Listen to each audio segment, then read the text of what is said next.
ये है ताज media group और आप देख रहे हैं ताज न्यूज, आईना सच का।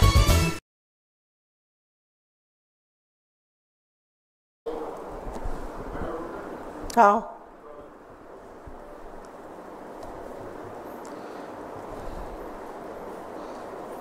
आप सबको मेरा नमस्कार। कल एक बेहद वाहियात बयान इस देश को सुनने को मिला और वो सुनकर बहुतों का सिर शर्म से झुक गया और बहुत लोग बेहद आक्रोशित हुए। और ये बयान और इस तरह के बयान देने में उनको पारंगत हासिल है, लेकिन अब वो सिर्फ एक फिल्म एक्टर नहीं, भारतीय जनता पार्टी की सांसद हैं, बड़ी चुनी हुई सांसद है, बड़ी प्रिय सांसद है, हैंडपिक करी गई थी वो शीर्ष नेतृत्व के द्वारा। कंगना रणावत ने कल कहा कि किसान आंदोलन के जो किसान थे उनको बलात्कारी और हत्यारा बताने का काम किया। इस देश के अन्नदाताओं के खिलाफ ऐसे शब्द शायद ही किसी राजनेता ने इस देश के लंबे इतिहास में कभी बोले हों। इस देश के अन्नदाताओं को बलात्कारी और हत्यारा बताया और उसके बाद यह भी कहा कि ये जो सारा किसान आंदोलन था, जो किसान अपने हक की, अपने अधिकारों की, अपने सशक्तिकरण की लड़ाई लड़ रहे थे, जो प्रदर्शन शांतिपूर्ण था, जहां 700 से ज्यादा किसानों की शहादत हो गई, जहां 1.25 से 1.5 साल तक किसान खुले आसमान के नीचे गर्मी, पानी, बरसात, आंधी में, ओलों में बैठे रहे, वहां पर इनका कहना है कि ये अमेरिकी और चीनी शक्तियां ऐसा कर रही थी। अमेरिका और चीन हमारे देश में दखलंदाजी कर रहा था, अस्थिरता पैदा कर रहा था किसान आंदोलन करा के। तो जाहिर है इस पर आक्रोश होना था। जाहिर है इस देश की रीढ़ की हड्डी किसान है। जाहिर है कि जो किसान धरती का कलेजा फाड़कर अन्न उगाता है, उसको चिंता नहीं कि गर्मी हो, आंधी हो, पानी हो, बरसात हो, ओले हो, वो अन्न उगाता है, हमारा पेट पालता है। उस किसान को अगर बलात्कारी और हत्यारा कहा जाएगा तो आक्रोश होगा। और एक बात यह भी सच है कि किसान चाहे पंजाब का हो, चाहे हरियाणा का हो, चाहे उत्तर प्रदेश का हो, चाहे कर्नाटका का हो, यह असम्मान तो कोई नहीं सहेगा। तो आक्रोश बहुत हुआ और सवाल हुआ बीजेपी से कि क्या ये आपकी सांसद कह रही हैं या ये आपका आधिकारिक स्टैंड है?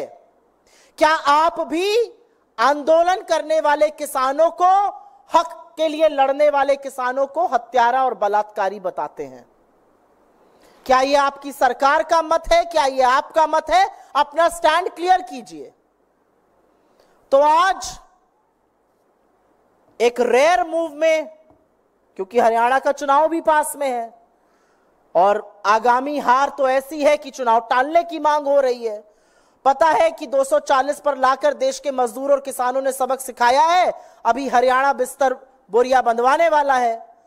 तो एक स्टेटमेंट आया भारतीय जनता पार्टी की ओर से जिसमें कहा गया कि किसान आंदोलन के परिप्रेक्ष्य में दिया गया बयान पार्टी का मत नहीं है, उनसे गहरी असहमति है इस बयान से और नीतिगत विषयों पर बोलने के लिए ना वो अधिकृत है, ना उनको अनुमति है और उनको निर्देशित किया गया है कि वो इस प्रकार के बयान भविष्य में ना दें। तो हमारे इस मंच से कुछ सवाल हैं। आपकी चुनी हुई सांसद है, चहेती सांसद है, बड़ी लोकप्रिय है आप लोगों के पार्टी में। अगर ये उनका मत नहीं है, अगर आपकी पार्टी का ये मत नहीं है, तो निकाल बाहर करिए ऐसे सांसद को। ये मैं हृदय से माफ करने वाली राजनीति अब नहीं चलेगी 2024 में। प्रज्ञा ठाकुर गोडसे की पुजारी को हृदय से माफ नहीं कर पा रहे थे, अब ये हमारा मत कह के पलड़ा झाड़ने हम नहीं देंगे। अगर ये आपका मत नहीं है तो इस देश के किसानों के खिलाफ जिसने इस तरह की बात की है उसको किसी कीमत पर संसद में बैठने का हक नहीं है। निकाल बाहर कीजिए अपनी पार्टी से, हाथ जोड़ के माफी मंगवाइए किसानों से, और अगर ये सब कुछ नहीं कर सकते तो आप खुद माफी मांगिए इस देश के किसानों से। ये तो बात किसानों के बारे में हो गई। उन्होंने एक अत्यंत विचलित करने वाली बात आगे भी कही थी जिसका मैंने उल्लेख किया है। उन्होंने कहा यहां पर बांग्लादेश जैसी स्थिति बनाने का काम अमेरिका और चीन कर रहे थे। तो हमारा सवाल है कि नरेंद्र मोदी की नाक के नीचे क्या वो इतने कमजोर हैं कि इस देश में अस्थिरता पैदा कर रही है विदेशी शक्तियां? तो इस पर पार्टी तो नहीं बोल सकती है। इस देश के विदेश मंत्रालय को, इस देश के गृह मंत्रालय को इस पर जरूर बयान देना चाहिए, जरूर स्पष्टीकरण करना चाहिए, क्योंकि हम भी परेशान हैं। आपकी सांसद कह रही हैं कि हिंदुस्तान की सरजमी पर अस्थिरता पैदा करने का काम दो विदेशी ताकतें अमेरिका और चीन कर रहे हैं। इस पर आपका क्या मत है? क्या यह सच है? अगर सच है तो आपने क्या कदम उठाए हैं? आपने क्यों नहीं इस विषय को साझा किया है? और अगर यह झूठ है तो इसके खिलाफ भी, इसकी मुखालफत करते हुए भी सरकार के मंत्रालयों की तरफ से बयान आना पड़ेगा। यह हल्के में नहीं ली जा सकती है बात। सत्तारूढ़ दल की एक सांसद कह रही है कि अमेरिका और चीन भारत में परिस्थितियां बिगाड़ने की, अशांति पैदा करने की, अस्थिरता पैदा करने की साजिश कर रहे थे। इसका जवाब कौन देगा? और एक बहुत बड़ी बात यह है कि तमाम ऐसे लोग हैं भारतीय जनता पार्टी में जो अपने आप को किसान नेता कहते हैं, वो क्यों चुप बैठे हैं? जो अपने आप को किसानों का हितकारी कहते हैं, अगर ये किसान बलात्कारी और हत्यारे थे तो ये विज्ञान भवन में बार बार मीटिंग क्या करते थे? अगर ये किसान इतने दुष्कर्मी थे तो इन किसानों के आगे नरेंद्र मोदी को घुटने टेककर नाक रगड़ के काले कानून वापस क्यों लेने पड़े? तो हमारा मानना है, और हम इस मंच से फिर से कहेंगे कि सरकार स्पष्टीकरण दे कि जो अस्थिरता पैदा करने की विदेशी शक्तियों द्वारा बात की गई है उसकी क्या सच्चाई है। पार्टी पलड़ा नहीं झाड़ सकती है कहकर कि यह हमारी राय नहीं है। आपकी राय नहीं है तो जिसकी इतनी कुत्सित राय है उसको अपनी पार्टी से निकाल फेंकिए। मूल मुद्दा यह है, यह हम आपके सामने आके कहना चाहते थे। इस देश के आजाद हिंदुस्तान के इतिहास में कभी भी हमारे किसानों को इन शब्दों से नवाजा नहीं गया है, और सत्तारूढ़ दल की एक सांसद ये करती है, और बीजेपी बस ये मुंह मोड़ लेगी कि यह हमारा मत नहीं है। अगर आपका मत नहीं है तो निकाल फेंकिए, और सरकार के स्पष्टीकरण का हम इंतजार करेंगे, क्योंकि देश में विदेशी ताकतें काबिज है। नरेंद्र मोदी की सरकार इतनी कमजोर है और यह सब हो रहा है, उसका भी सत्य सामने आना चाहिए। आपके सवालों का स्वागत है।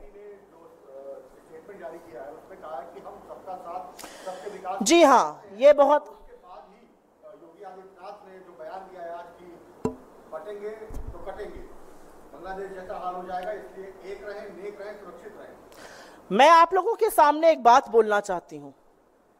आज श्री कृष्ण की जन्माष्टमी है। श्री कृष्ण प्रेम का स्वरूप है, श्री कृष्ण समर्पण का स्वरूप है, वो अविरल है, वो आनंद का स्वरूप है। और ऐसे प्रेमी श्री कृष्ण की जन्माष्टमी पर इस तरह का वैमनस्य, नफरत में डुबोया हुआ वक्तव्य उत्तर प्रदेश के मुख्यमंत्री का, और वो भी श्री कृष्ण की जन्मभूमि पर, बेहद निंदनीय है। कुछ नहीं तो आज के दिन का ही थोड़ा अपमान न करते, कुछ नहीं तो आज के दिन की थोड़ी लाज, थोड़ी मर्यादा आज के दिन की रख लेते। भाजपा का जो कंगना रनावत का वक्तव्य है वो कहता है भारतीय जनता पार्टी सबका साथ, सबका विकास, सबका विश्वास और सबका प्रयास इत्यादि इत्यादि जैसे खोखले शब्द हैं। भारतीय जनता पार्टी का योगी आदित्यनाथ के वक्तव्य के खिलाफ स्टेटमेंट कब आएगा? अब तो हम ये पूछना चाहते हैं। एक चुना हुआ मुख्यमंत्री ऐसे गंदे वक्तव्य दे, इस तरह की भाषा का प्रयोग करे, ये कहां तक उचित है और भारतीय जनता पार्टी अपने आप को उनके वक्तव्य से कब दूर करेगी। और मुझे दुख इस बात का है कि योगी जी आज कृष्ण जन्मभूमि जाकर वहां पर आरती करने के बाद इतनी गंदी और इतनी अमर्यादित बात कहते हैं। कुछ नहीं तो कृष्ण जन्माष्टमी की मर्यादा को आपको बरकरार रखना चाहिए था। एक और मुख्यमंत्री बीजेपी के, उन्होंने भी एक बयान दिया है कि मध्य प्रदेश के सीएम मोहन यादव ने कहा है कि भारत में रहना है तो रामकृष्ण की जय कहना होगा, जो यहाँ का खाता है कहीं और की बजाता है, ये नहीं चलेगा। ये जो भाषा आपने अपनी ओर से बोली मध्य प्रदेश के मुख्यमंत्री की मैंने नहीं सुनी है, लेकिन मैं आपकी बोले हुए वक्तव्य पर ही अपनी टिप्पणी दे देती हूं। जी हां, अपना जो आपने उनका वक्तव्य पढ़ के सुनाया उसी पर टिप्पणी दे देती हूं। मोहन यादव जैसे लोग लोकतंत्र को नहीं समझते हैं, वो इस देश की संस्कृति को नहीं समझते हैं, वो इस देश की आत्मा को नहीं समझते हैं। इस देश की मर्यादा में श्री राम है, इस देश के प्रेम में भगवान श्री कृष्ण है। तो श्री राम और श्री कृष्ण का नाम लेकर अपनी गंदी राजनीति मत चमकाइए। आप लोगों ने लोकतंत्र की हत्या कर दी है। आप लोग लोकतंत्र के नाम पर वो काम कर रहे हैं जो गुंडे और अपराधी और माफिया करते हैं। आप लोगों ने वो कदम उठाए हैं जो कोर्ट कचहरी पर ताला लगाने की समान है। आप लोग न्यायपालिका से बाहर जाकर बनाना रिपब्लिक चला रहे हैं। तो सब कुछ कीजिए, हमारे देवी देवताओं का नाम मत लीजिए। और असलियत यह है कि चाहे वो मध्य प्रदेश के मुख्यमंत्री हों जिन्होंने बगल वाले उत्तर प्रदेश से बुलडोजर चलाना सीख लिया है, या योगी आदित्यनाथ हों, ये सब ढोंगी हिंदू हैं। क्योंकि हिंदू धर्म में आस्था, प्रेम, विश्वास और सबसे ज्यादा शांति की बात होती है। और जो हिंदू धर्म में शांति को भंग करता है वो ढोंगी हिंदू है, वो हिंदू धर्म के खिलाफ है। इसको कहने में मुझे जरा सा भी संदेह नहीं है। एक सवाल और है, आपके समकक्ष भारतीय जनता पार्टी के अमित मालवीय ने एक और वीडियो ट्वीट किया आप जी का मेडिकल कॉलेज का। उसमें वो कह रहे हैं कि बाहरी लोगों की उपस्थिति थी, इस मुद्दे पर बात क्यों नहीं हो रही, चर्चा क्यों नहीं हो रही, क्यों इसको छुपाया जा रहा है, इसमें सब लोग शामिल हैं। भाई कौन छुपा रहा है? सीबीआई जांच कर रही है, सीबीआई सेंट्रल एजेंसी है, सीबीआई को केस सौंप दिया गया है। आप लोग गिद्धों की तरह बैठकर रेप पर राजनीति कर रहे हैं। आप बंगाल पर बोलते हैं लेकिन बदलापुर पर आपके मुंह पर ताला लग जाता है। आप महिला सुरक्षा की बात करते हैं मंच से प्रधानमंत्री, लेकिन ब्रजभूषण से लेकर कुलदीप सिंह सेंगर और चिन्मयानंद को संरक्षण देते हैं। आप बात करते हैं नारी सम्मान की, उत्तर प्रदेश की सरकार चिन्मयानंद का केस विड्रॉ करने की बात कर रही है। आप बात करिए ना, गुजरात से लेकर असम तक आप किसी महिला मुद्दे पर बात नहीं करिएगा, आप सिर्फ जबानी जमा खर्च करिएगा। आप तेरा रेप वर्सेस मेरे रेप की राजनीति करिएगा। जो बंगाल में हुआ वो भयावह है और उसकी जितनी भर्त्सना की जाए कम है। और मुझे फक्र है अपने नेता पर जिन्होंने सबसे पहले उस मसले पर बोला। लेकिन मुझे इस बात का भी फक्र है कि हम बंगाल में भी प्रदर्शन करते हैं और हम बदलापुर में भी प्रदर्शन करते हैं। हम बंगाल में प्रदर्शन करके बदलापुर पर चश्मा नहीं लगा लेते बीजेपी की तरह। जीतन राम मांझी ने कहा है कि कश्मीर में चुनाव जीतने के लिए कांग्रेस पार्टी पाकिस्तान और से भी गठबंधन कर सकती है। ये जो सारे बयान है ना, ये जो सारी बातें हैं, ये जो नफरती चिंटू बीजेपी के बोलते हैं, ये सब बहुत पुरानी बातें हो चुकी हैं। इसका कोई मतलब नहीं है। अगर आपको लग रहा है कि इन सब चीजों से चुनाव जीते जा सकते हैं तो देख लीजिए ना 2024 का चुनाव का नतीजा। यही सब तो कर रहे थे मोदी जी। मुजरा, मुसलमानों के खिलाफ बोलना, मंगलसूत्र की बात करना, भैंस कोई चुरा के भाग जाएगा जैसे हास्यास्पद बात करना। क्या हुआ? इस देश ने उनको न सिर्फ संविधान माथे पर लगा दिया, इस देश ने उनको हिंदुस्तान की राजनीति का पलटू राम बनाकर रख दिया है। ये भूल गए हैं मोदी जी। और ये देश बार बार खड़ा होगा जब आप इस तरह की बेवकूफी की बातें करिएगा। असलियत यह है कि हरियाणा में आप डरे हुए हैं, आप चुनाव टालने की बात करते हैं। जम्मू कश्मीर में आपकी लिस्ट आती है, कुछ घंटे में विड्रॉ हो जाती है। जब आपके साथ कोई आए तो वो पार्टी है, जब ना आए तो वो अलगाववादी है। ये सब कैसे चलेगा? और मेरा सिर्फ एक सवाल है, और वो सवाल बहुत महत्वपूर्ण है।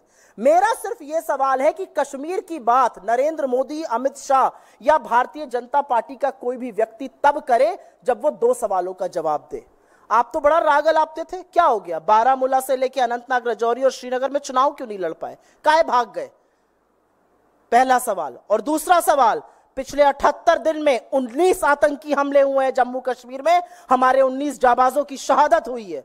उस पर नरेंद्र मोदी के मुंह से एक शब्द श्रद्धांजलि और संवेदना का नहीं निकलता है, और आपको लगता है यह देश देख नहीं रहा है? जम्मू कश्मीर को लेकर ही सवाल है कि आखिर कांग्रेस, आप लोग इस पर सवाल करिए, ये जो भाजपा ने इशू किया है, ये तो हमने जो पलड़ा झाड़ने का मुद्दा है। जी हाँ, बताइए। जम्मू कश्मीर में आखिर कांग्रेस और नेशनल कॉन्फ्रेंस के बीच गठबंधन का ऐलान क्यों नहीं हो पा रहा है? कल आखिरी दिन है नॉमिनेशन और अभी तक साफ नहीं है कि दोनों पार्टियां देखिए, लोकतंत्र में जब दो पार्टियां बैठकर डिस्कशन करती हैं, जब दो पार्टियां बैठकर सोचती हैं कि कैसे चुनाव लड़ना है, कौन सी सीट से कौन लड़ेगा, हम बीजेपी की तरह दमन तो नहीं कर देंगे कि तुम हमें सीट नहीं दोगे हम तुम्हारे पीछे ईडी भेजेंगे, हम ये सब तो नहीं करेंगे। लोकतंत्र में विचार विमर्श कंसेंसस मेकिंग से होता है। अभी वक्त है, आप लोग घबराइए मत, कैंडिडेट्स की सूची जल्दी निकल आएगी।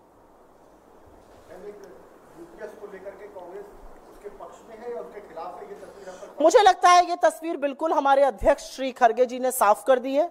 उनका कहना है कि यूपीएस में जो यू है वो यू टर्न है, वो नहीं है जो लोग डिमांड कर रहे थे, वो नहीं है जो ओपीएस में मिलता है। हमने अभी इनको यू टर्न कराया है, अभी देखिए हम आगे आगे इनसे और क्या कराते हैं। लेकिन मैम, आपकी पार्टी के एक नेता है पीसी चिदम्बरम ने, प्रवीण चक्रवर्ती, जो यूपीएस के साथ खड़े नजर आ रहे हैं, स्वागत किया। मुझे ऐसा लगता है मैं अधिकृत प्रवक्ता हूं, मैंने आपको अपने अध्यक्ष के वक्तव्य का ब्यौरा दिया है, हमारे अध्यक्ष ने इसको यू टर्न बताया है।